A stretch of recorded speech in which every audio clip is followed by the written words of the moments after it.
The story of Adam and Eve.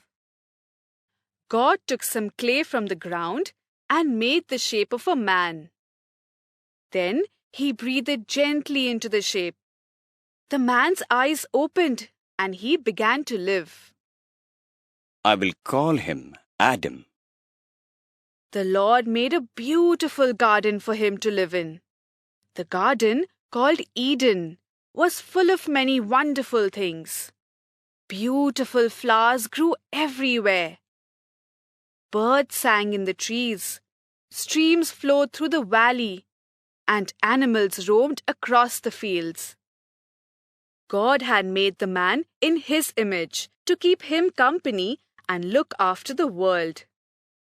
God brought all the animals to Adam one at a time to be given their names.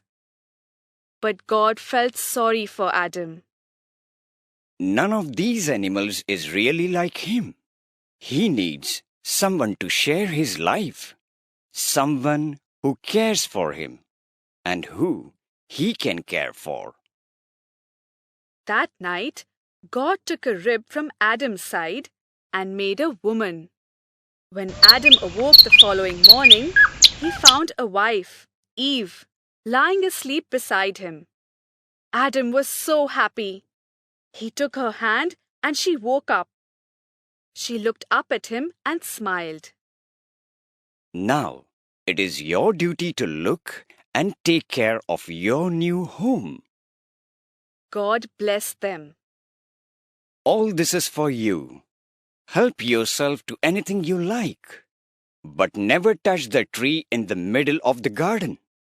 That tree gives knowledge of good and evil. The day you eat its fruit, you will die. We will not disobey you, God. God did not mean that Adam and Eve would drop down dead the moment they ate the fruit from the tree. He meant that in time they would die without His Spirit dwelling in them. One day, Eve was gathering berries for dinner when she heard a silky voice behind her. Has God told you that you can eat the fruit from all the trees? Eve turned around to see a snake talking to her. Yes, God has told us we can eat all the fruits except from the tree of knowledge of evil and good. Oh, come now. That's silly. I hardly think such a lovely fruit would do you any harm. God knows that if you eat from the tree of the knowledge of good and evil, you'll become just like God and will be able to decide for yourself what is right and what is wrong. The woman looked at the fruit and thought how tasty it looked. How wonderful it would be to be as wise and powerful as God.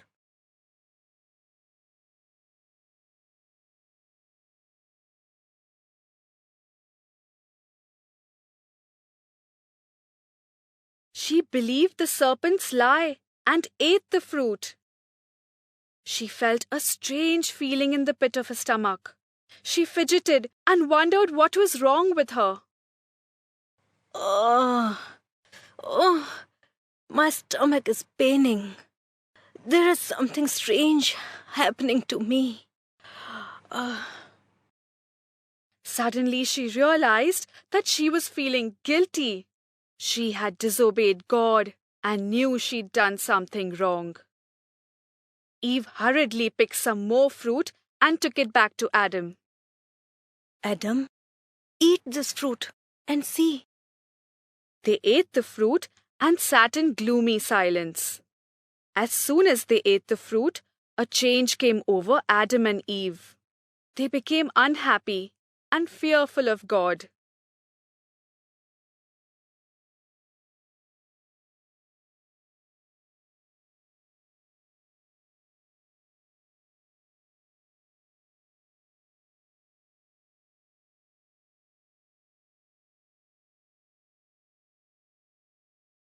Adam and Eve heard God calling them.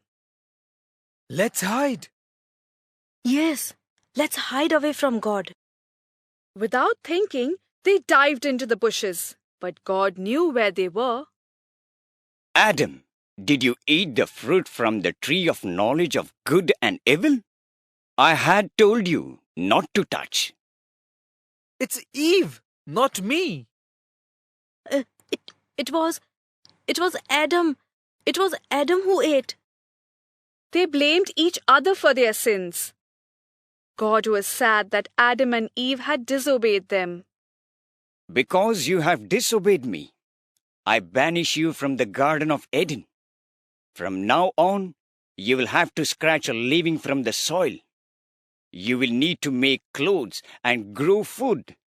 Nothing will come easily, not even childbirth. And one day, you will die.